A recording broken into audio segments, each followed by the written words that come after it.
we're going to explore this biggest abandoned gas factory sa Picop.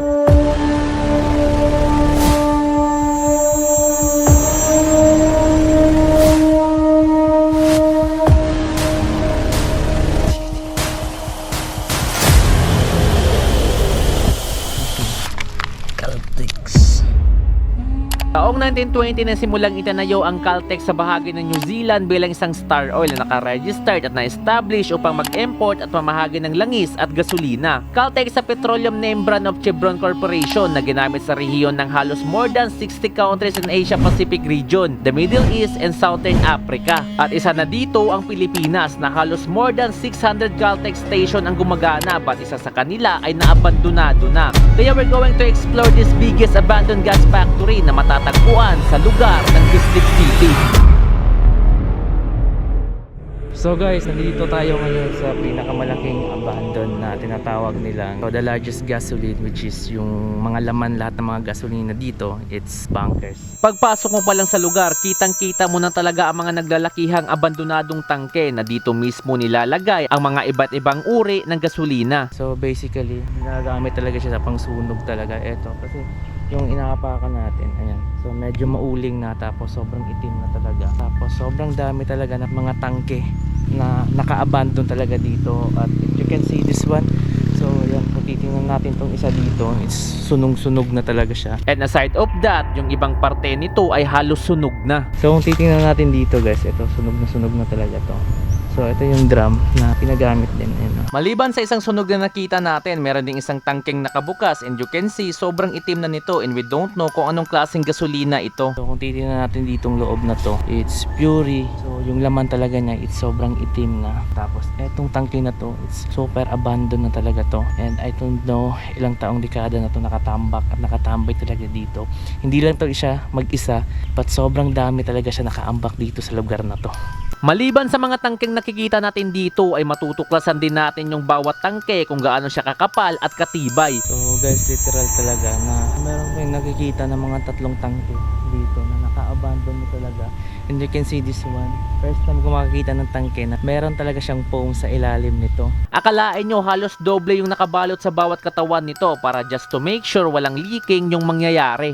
Basically yung nakikita nating tangke, it's yun na nga. So pure baka lang talaga, but deep inside sa loob niyan is meron talaga siyang mga foam na nakapalibot sa buong tangke na to. Kaya hindi na kami nagtagal ng masyado dito at pinuntahan na namin yung opisina ng factory na ito, na hindi kalayuan makikita agad natin yung opisina na halos lahat ng konsepto nito ay wasak na. Maliban sa wasak, dadaan ka talaga sa mga damo na medyo mahaba na din. So I think guys, itong area na to, it's part pa rin to siya ng gasoline na kasi may meron siyang mga row pipe kasi ayan no.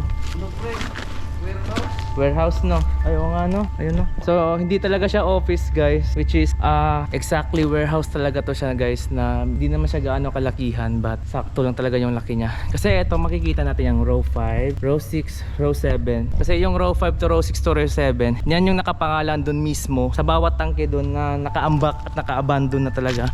Halos lahat ng mga gamit nito ay nakakalat na, at meron din kaming nakikita mga abandonadong gamit kagaya nitong ginagamit nilang pangtawag na old model yung disenyo. So kung napapansin natin tong telepono to, so ito talaga yung mga oldest telephone na ginagamit talaga nila. At maliban dyan, meron din mga sunog na mga libro na halos lahat ng laman nito ay pagmamay-ari ng Caltex Company. Caltex na. So guys, nakikita namin dito ni Darren, yung kasama ko, na etong gasoline station na to, it's Caltex talaga siya, literal. So kasi kanina hindi namin alam kung anong station or anong gasoline station talaga to, but nakita namin dito sa mga libro na na-abandon na, tapos nasunog na din yung iba. So nakita namin yung mga ibang logo at mga dokumento na Caltex pala tong abandonadong gasoline station talaga to.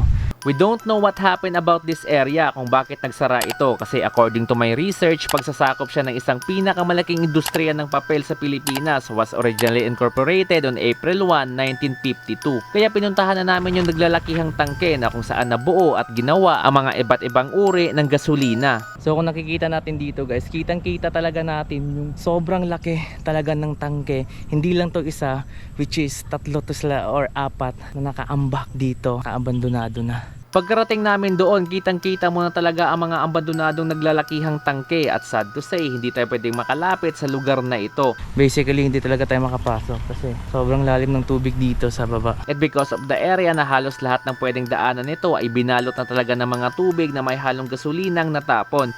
Just to make safe to each one of us na lang para wala nang masamang mangyari. So guys, sobrang hirap talaga pasukin yung lahat ng mga drum. And I think parang dumidilim na din. Kasi sabi kasi ni Kuya kanina, mahirap na kasi ground zero daw dito eh. So meaning to say, yung ground zero, wala talaga siyang ilaw. Lahat ng mga area dito, it's madilim na. So for the safety lang talaga guys. So kailangan namin bumaba at mag-empake. So guys, see you sa next episode. So subscribe. Isa pa rin. Peace.